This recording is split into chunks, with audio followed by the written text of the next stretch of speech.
Hey everyone, and welcome back to PressCast. I'm your host Farbs, and today I'm joined by Adrienne Pine, a critical medical anthropologist and just recently retired associate professor at the American University of Washington.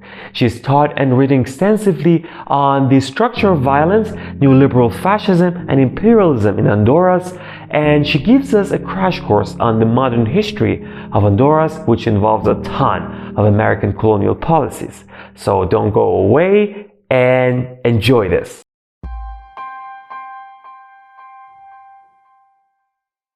So allow me to start with thanking you for joining the show and taking the time to join us. My pleasure. Adrienne, let's start with you. Give us a little bit of history. I know that you're an associate professor. You're of anthropology at the American University, and I did a little bit of research into your work, but I want to hear from yourself. So how did you start to get interested in what you're right now teaching and writing about? Sure. And I should update you. I'm actually just retired as an associate professor from American I don't know if I should University. say congratulations or Thank you. condolences. I don't know which one it's right Thank now. you. It's very recent, so it's not a lot of people know yet. So my story, my trajectory. Well, I'm a medical anthropologist, and I was working at AU for 11, 12 years. Prior to that, I was at American University in Cairo teaching, where I was an assistant professor. Um, Prior to that, I was the lead educator at National Nurses United, or then California Nurses Association, teaching courses in basically the political economy of healthcare to nurses as their continuing education. It was a really exciting program we had at the time. My work it started out, my academic work really started out in Honduras, and I have maintained, really that's been continued to be a steady focus for me. I started looking at the maquiladora industry, which is the sweatshop processing factories there, because people might remember in the 1990s, at least in the United States, there was a lot of movement, a lot of talk about the labor exploitation conditions in those factories.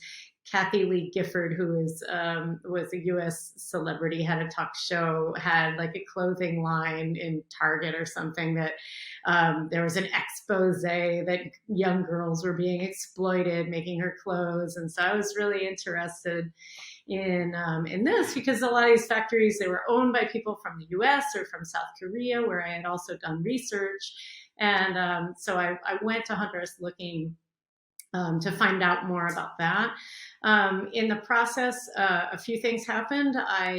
First of all, I was studying labor practices in these factories, and some of the young women I was meeting were organizing unions. And I realized I really didn't understand anything about the process, and the way that I was going to learn about that process wasn't by like talking to these young women, but actually by like getting involved in my own union and trying to understand from an ethnographic perspective, as opposed to a like history or book perspective alone, what labor abuses meant and what labor relations were. So I ended up being the recording secretary for Berkeley, where I was in grad school.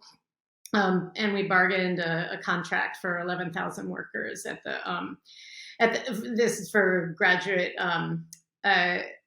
graduate student workers, so teaching assistants and research assistants and stuff. So I became very involved in the union movement, sort of as a side project for my ethnographic research, but then of course became, involved in it out of conviction. The other thing that happened was that I discovered that in Honduras, maquiladoras really weren't people's greatest concern. And as an ethnographer, it's really important to not just go in with your own project, but listen and figure out what are people worried about? What do people care about? And the people who I was talking to at the time, late 90s, early 2000s, they were talking about violence, about street violence primarily, about the violence of gangs. And I became really interested in this topic, the way people talked about it, and how the sort of popular discourse about gangs and sort of dangerous young Honduran men, the story being told by Hondurans, didn't really accord with my academic understanding and sort of political understanding of U.S. intervention in Honduras and the violence of these maquiladora factories and other kinds of industry, the violence of U.S.-supported coups, which of course this happened later in 2009. There was a coup against the democratically elected president. So my work went much more in a direction of understanding how people embodied structural violence and street violence in way and came up with discourses that at times ended up supporting the violence that was being committed against them, in a sense, by blaming themselves rather than these violent forces of neoliberalism that were placing people in untenable labor and living situations and giving them very few choices.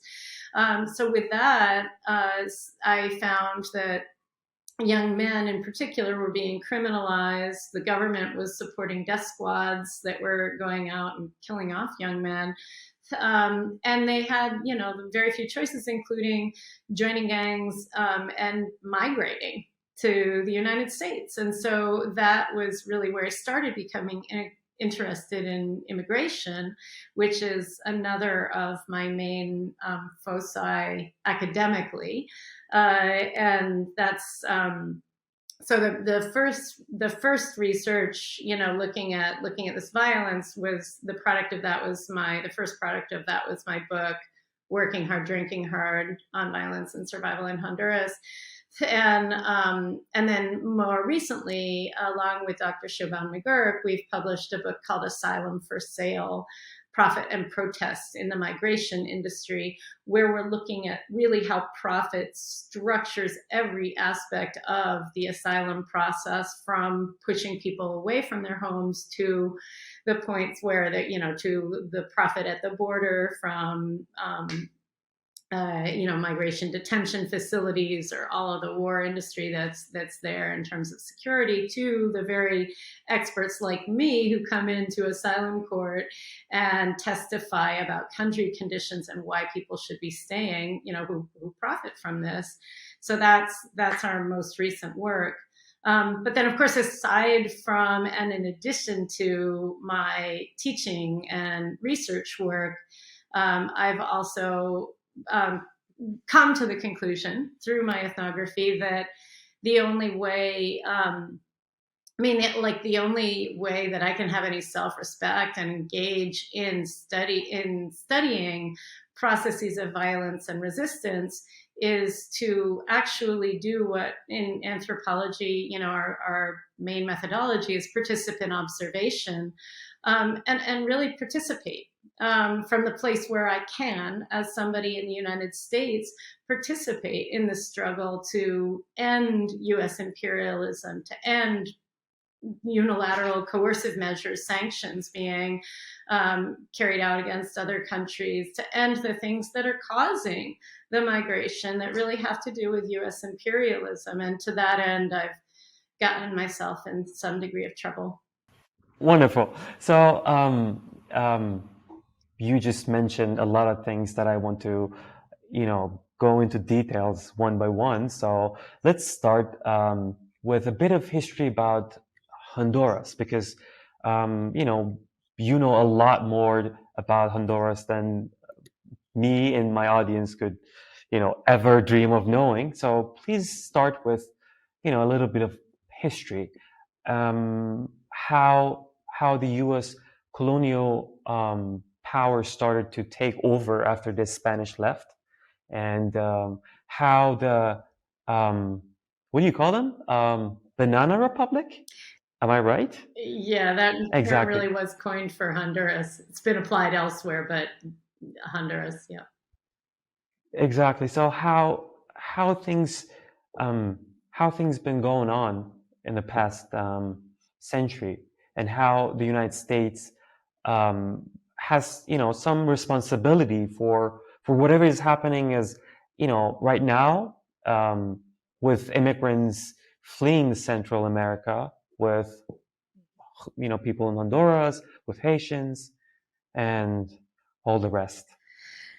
So that's a big question. I'll do my best to tackle the basics, because one could go on for hours with that. But on the 15th of September this month, I was in Honduras, actually, to accompany a dear friend, Edwin Espinal, and another dear friend, Raul Alvarez, in a political trial where they were being accused of all sorts of violence following the theft of the elections in 2017, and had already been jailed illegally for 19 months, and a massive campaign got them out. But anyway, I was there for that reason, stemming from the processes that I will now talk about. And the 15th of September is Independence Day for most of Central America, including Honduras. I think Mexico is the 16th, the day after, but basically it's like celebrating independence. And most of the people who go out on the streets are actually not going out celebrating. They're going out under the banner of what independence? ¿Cuál independencia? Because, really what happened is the Spanish rule ended, but then almost immediately it became a rule of the elites, and then the debts got traded to Britain and to the United States. And so basically what you're talking about, the U.S. neocolonial rule in Honduras has been particularly pronounced. There were a series of, as you mentioned, banana coups that happened, 100 years ago. And basically the U.S. treated Honduras as a banana growing colony. Really the network was from New Orleans to Puerto Cortes, and it was just prime banana land. So they expropriated all of this land from Honduran farmers, as has continued over the course of the whole century, for different purposes, and really took over the government of Honduras and ran it like a colony. And so, of course, and it's a different history from other Central American republics, but there are nonetheless a lot of similarities. I think what I would fast forward to would be to the 50s, to 1954 in particular. The U.S., Richard Nixon actually, in his capacity as a CIA officer, leads a coup against Jacobo Arbenz. And of course, there's stuff going on in Iran at the same time, right? Similar stuff. And so Jacobo Arbenz, who was a socialist, very popular, and had been really promoting the socialization of lands that had been taken from Guatemalan indigenous people and campesinos for these major coffee and banana plantations. And Honduras, what was happening parallel to that, and what really got the United States, gave them the shove to overthrow the government in Guatemala, was that there was a massive strike among the banana plantation workers, who were demanding that finally they be treated with some level of dignity, that they be given housing, they be given their workers' rights, etc. And really an incredible Communist Party-led movement. And so they didn't want this to spread. So then we see coups and intervention in all of the surrounding countries. And then in subsequent years, just a series of really U.S.-led policies. And this is coming out of, I won't go through all of the various dictatorships over the course of the century, but in the 70s and 80s, Honduras really becomes the military base for the entire region, the most important military base. So as revolutions begin to brew, the Sandinista revolution in Nicaragua, the Honduras becomes the base for the Contras. So they're getting trained there. They're getting trained in the north, and as well have bases in the south. The Contra, which, of course, is the U.S. Funded and trained and army that is meant to overthrow the Sandinistas. And of course, there's the Iran weapons deal that gets involved with that, and U.S. selling cocaine to fund that illegally, because there was not congressional support for in the United States for this war. But Honduras serves as the base for that. Honduras is also serving as the military base for troops that are going, into El Salvador, committing massacres. And there are death squads and massacres that are U.S. trained at that time, led by John Negroponte, who some of your listeners may have heard of, played some very nefarious roles under Bush and Trump subsequently as well. And so you've got death squads in Honduras as well, but it's sort of a smaller thing because Honduras is a little bit under stronger U.S. control compared with and of course in Guatemala there's a genocide going on. And so the U.S. Honduras serves, they called it USS Honduras sort of in military circles. It was the joke that it's basically one big military base for the United States. This of course has devastating repercussions for Hondurans, not just Hondurans who are living in military base regions that are, bastions of violence carried out against the local population, STD transmission from all of the military rapes and all of that. But also ensures that Hondurans are never able to develop any sort of real sovereignty. In 1982, at the end of a sort of series of dictatorships, this was sort of 1982, there was like the start of democracy, according to historians. They wrote a new constitution, but it was still written before the democracy happened, like before the elections happened. And so it was still written under dictatorship rule. And that's the constitution that has been in place since that time.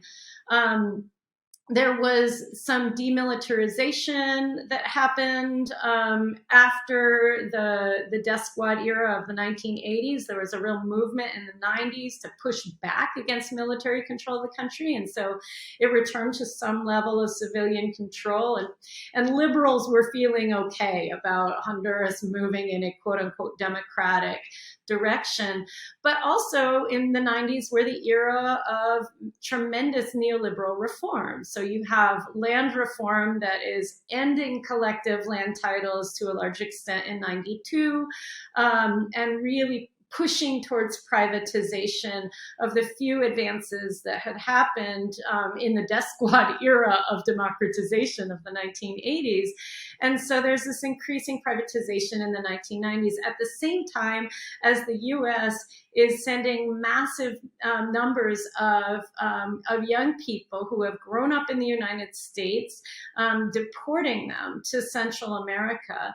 And that's bringing in it's bringing in some of the gangs that formed in Los Angeles among people who had fled because of U.S.-led wars and other forms of violence, primarily in El Salvador, but also Hondurans, because of their connection, their geographic and cultural connection, were often part of those gangs. So they come back, they find themselves in precarious economic situations, and they start to form these youth groups that have other economic opportunities. And that then becomes the obsession that I walked into in the late 90s in my field work, trying to understand why people are so obsessed with the violence of gangs.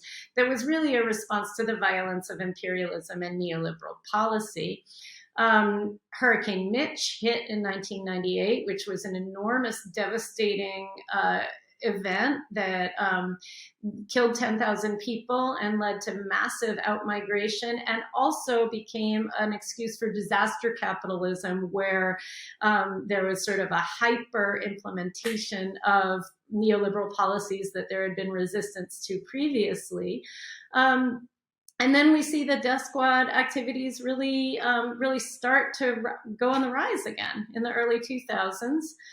And then finally, in 2005, I think Manuel Zelaya comes to power, and he's a liberal, but a liberal who takes a sort of starts to follow the leftist wave that was happening at the time in Latin America, led by President Hugo Chavez of Venezuela. His alliance with Chavez was mostly economic, because he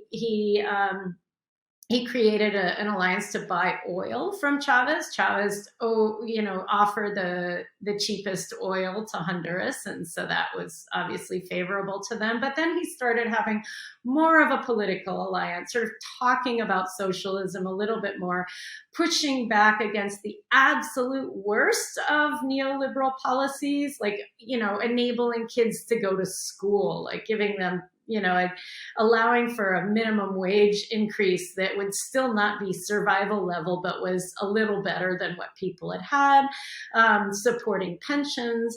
And really the most offensive thing that he did to Honduran elites was to agree to hold a non-binding poll on the possibility of having a referendum in the upcoming November elections in 2009 on whether or not there could be a constituent assembly to rewrite the Constitution written in 1982 that was profoundly anti-democratic and that really concentrated power among the wealthy and elites. And of course, that's including people from the United States and elsewhere.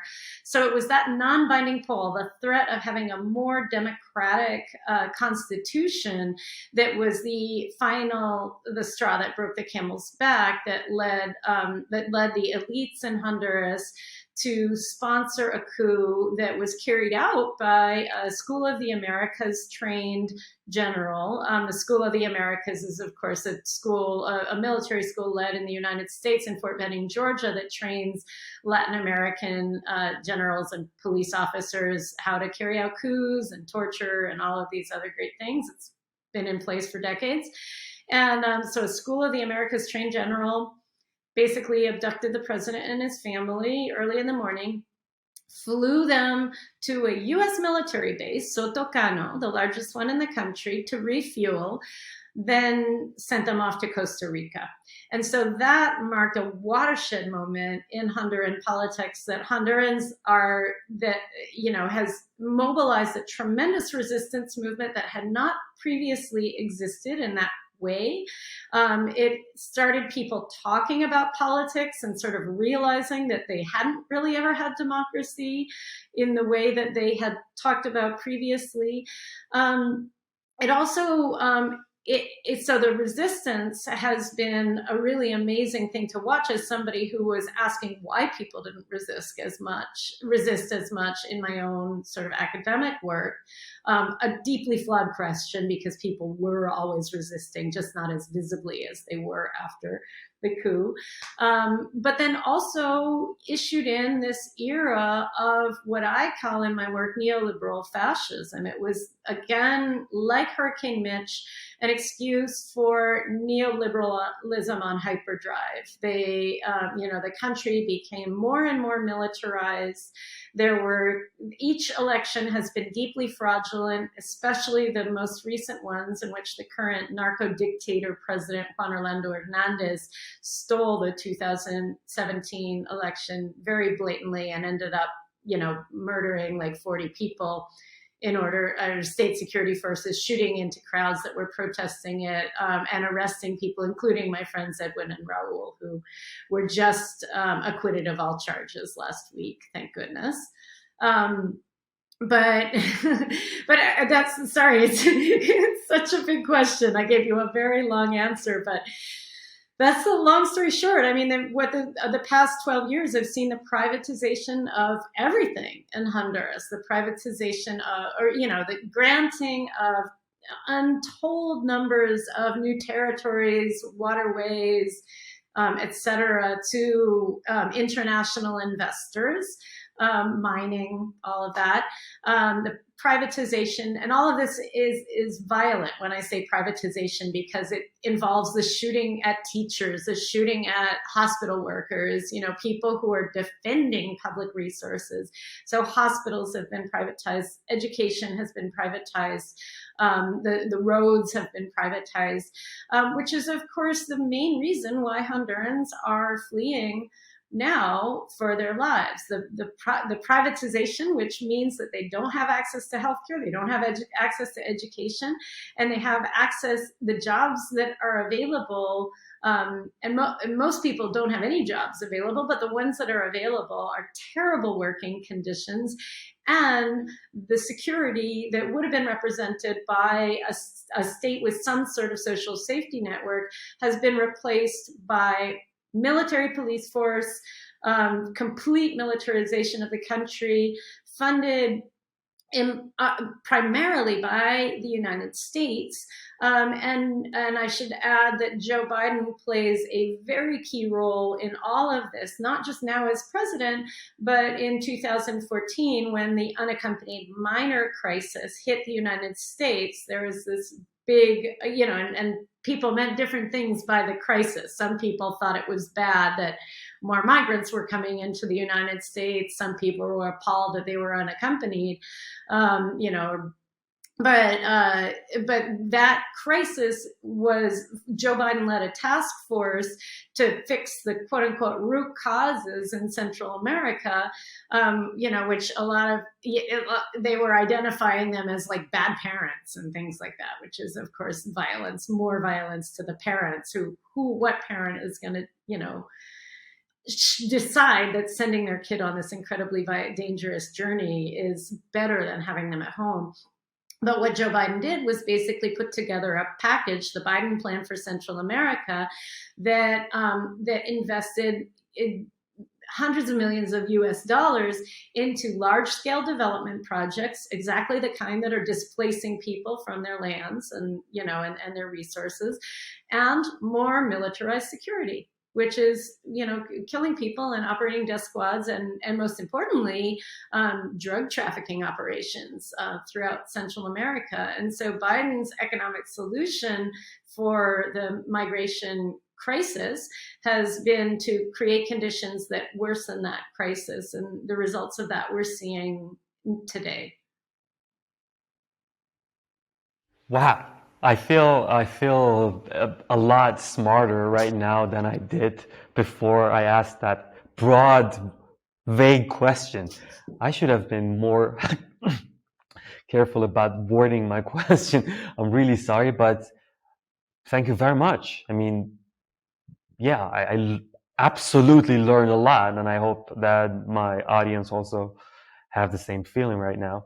So, let's shift the focus to the immigration crisis. And, right now, what's happening to mostly Haitians is that they're getting deported back to their country under a rule, I think it's Title 42, which was put in place by Trump to curb the pandemic. And this, please, help me explain this later. As I have understood, this helps the U.S. authorities to block people from applying even for asylum at the border with Mexico.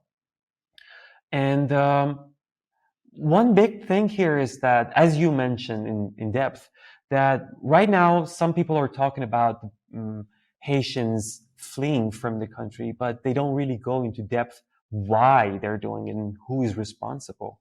And this U.S. immigration policy, should really take into account the United States' role in perpetuating the instability and violence that caused to people to flee the country in the first place. So, I mean, what is the word in the United States right now from the people in the streets? How are the reactions of the people, and I'm sorry, I try to keep it short. Now, broad, one more thing. And how do you think the situation will develop in the future for the Haitians? I mean, this current crisis. It's such an important question. And I think, well, first of all, the United States has, of course, a tremendous moral responsibility to treat Haitian migrants with dignity and respect because of exactly what you allude to. The United States has responsibility for the conditions in Haiti, not just the conditions post 2010 earthquake, or more recently post the assassination of the Haitian prime minister and then the subsequent earthquake. But previously, of course, the U.S. Sponsored and supported coups against Aristide, the popular president, priest, liberation theologist, who was very popular and promised to move Haiti in a different direction from the U.S.-supported dictatorships of Baby Doc Duvalier, and others in between. And so the United States has destabilized Haiti and worsened, the horrific economic conditions that Haiti has suffered since its independence, since its noble independence as the first nation to free itself from slavery. And, of course, as a result, France made it pay back the quote unquote debt that it owed to France by freeing itself from them. So a debt of slavery, France made it pay it back. So Haiti started out with this incredible institutional international violence that gave it this economic legacy of debt. And the United States, as in Honduras, really just exacerbated that and has done that ever since. So, to think about, first of all of the Haitians, or nearly all of the Haitians who were crossing the border, have been out of Haiti for a decade or more. They left following the 2010 earthquake. And as we know, the U.S. response to that, the U.S.-led response to that, was horrifically botched, led to a cholera epidemic, did not support in any way the growth of infrastructure or democracy in any definition of the term in Haiti, but rather in fantastically enriched an entire NGO sector, while ensuring that Haitians remained, in horrific conditions not of their making. And so, the U.S. bears a tremendous moral responsibility there, and yet it would be naive and absurd to expect the U.S. to act on that moral responsibility. The United States has never been a country that has respected or promoted human rights outside or inside of its borders, let alone on its borders. And that's really what we're seeing. I think in the United States, what the images that were particularly shocking and mobilizing to a lot of liberals in the United States were the images of Border Patrol agents whipping Haitian migrants at the border camp in Del Rio last week. And, and of course, those are horrific images that conjure memories of slavery, historic memories that for many people in the United States are really embodied. And yet that horror is happening every day. I mean, I'm glad somebody took that picture, but it shouldn't take a picture like that or the association with slavery to get people to realize the intense violence happening on the border. You mentioned Title 42. Title 42, as you noted, was put in place under Trump. And it is using the public health justification. It's something that was already built in. The CDC implemented it, the Centers for Disease Control, but it was proposed by Stephen Miller, the white supremacist advisor to Trump, before the pandemic ever began, as a way to keep brown and black people out of the United States. This was an explicitly white supremacist project, and it's a project that denies people their international right to seek asylum in the country of their choosing. And so it's basically a way to circumvent international refugee law, and as well as, of course, basic human rights. And Biden knows this, and he has rejected calls to end the use of Title 42. What the other important thing is that, of course, health experts and doctors have roundly rejected the public health reasoning behind Title 42. Nobody is being protected by denying people their human rights to seek asylum. And to the contrary, Biden's continued practice of jailing migrants in centers, in often for-profit detention centers where there are inadequate health conditions, has actually meant that there's been a tremendous spread of COVID and harm to people who are seeking asylum. And the deportations have meant that they're more likely to spread COVID outside of the United States borders. So really, this, and not to mention that these people are coming into Texas, where the governor has refused to have any sort of mask mandate, even for kids in schools. They're still denying the existence of COVID in various levels, and so like the whole argument is absurd, and it's basically a xenophobic measure intended to keep brown and black people out of the United States.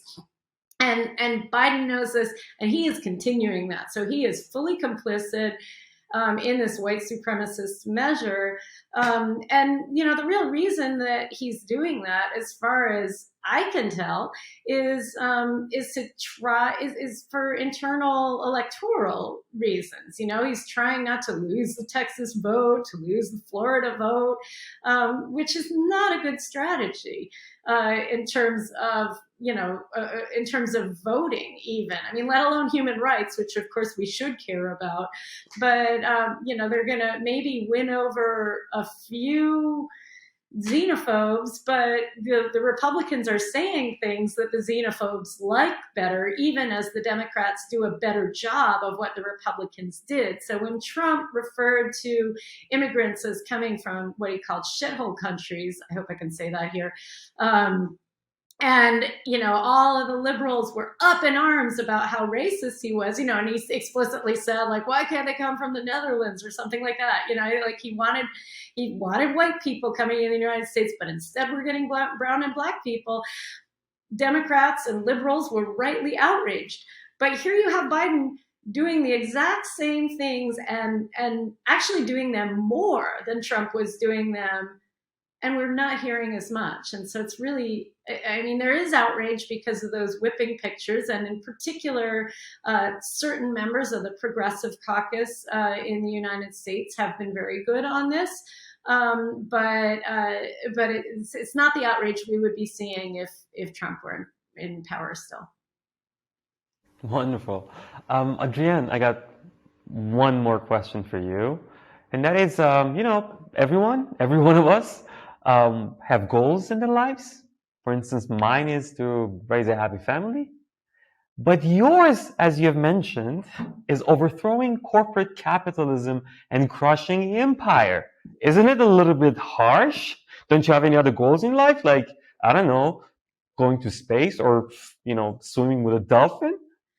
Oh, I'm no interest in space. And I think, I won't say what I wish would have happened to Jeff Bezos' spaceship or whatever.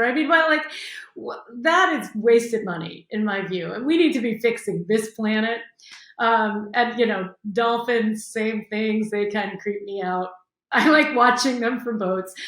Of course, I'm interested in having a happy life and future. And I think the only way to do that is through fighting these incredibly violent processes that are preventing me and the people I care about from having that future. I have a daughter who just turned 10. She has nightmares about climate change. This new generation is so much more aware of the imminent threat to our planet that it really comes out of capitalism. And the sort of just incredible consumer greed and corporate greed that we live in, and and fighting that is what gives me joy, because it gives me community. I met some of the dearest friends I have a couple years ago when I went to the Venezuelan embassy in Washington, D.C. here during the U.S.-led attempt by so-called President Juan Guaido, the U.S. puppet, which of course continues. The U.S. continues the farce that Guaido is the legitimate president of Venezuela, despite him never having run an election and having self-proclaimed president in a small crowd of people. Having lived through and witnessed and experienced personally the violence of the Honduran coup, where I've had a number of friends and even family members murdered as a result of the Honduran coup over the years. But not just that, the overall violence that it has done to Honduran society. I really know firsthand what a U.S.-led coup represents for a country. And I figured, if there is any small thing that I can do to put myself in the way of this happening, I'm going to do it.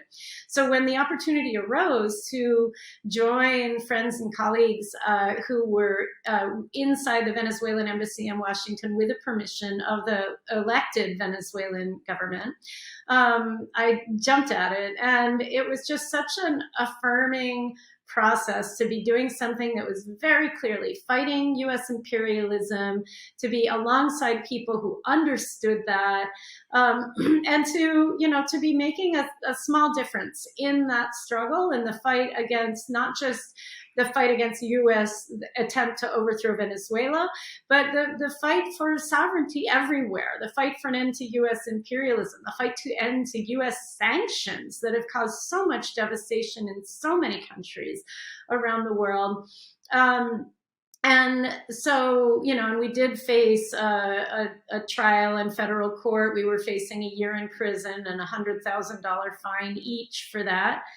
Thankfully, the jury did not agree with the government's case, and we did not have that. We did not end up doing jail time, which also would have been during COVID. But I in my own life experience so much less of the violence of neoliberalism than my comrades in Honduras or Venezuela or Cuba or Iran or or wherever in the world my friends may be, or here in the United States, people who do not have the white privilege and privilege of class that I have, that I feel like I have to give an inverse amount of myself to that struggle, because it does also impact me. The violence of neoliberal academia was what encouraged me to retire early, as I have done. I'm very happy with that decision. And, the violence of healthcare in the United States. It's impossible to access healthcare. And we have, among the worst healthcare in so-called industrialized nations, and yet we spend more money than anyone else. And then, the gun violence. There's so many forms of violence that are by U.S., imperialist, neoliberal, fascist violence that do directly impact me, even as they impact my comrades far more. And to me, that is a source of investment, and fighting it alongside people I love and care about is a real source of joy. And winning those battles is the only way we're going to save the planet. Adrienne, that was wonderful having you with us. I absolutely enjoyed listening to you. And there's one last thing I need you to do, and that is end the show for us. So if there is anything that I missed asking you, anything you want to add, please go on. No, it's just been a delight talking to you. And people, if they want to follow me on Twitter, it's at Adrienne Pine, AdriennePine. And of course, I am open to anybody contacting me. I'd love to be in touch with comrades around the world. So thank you.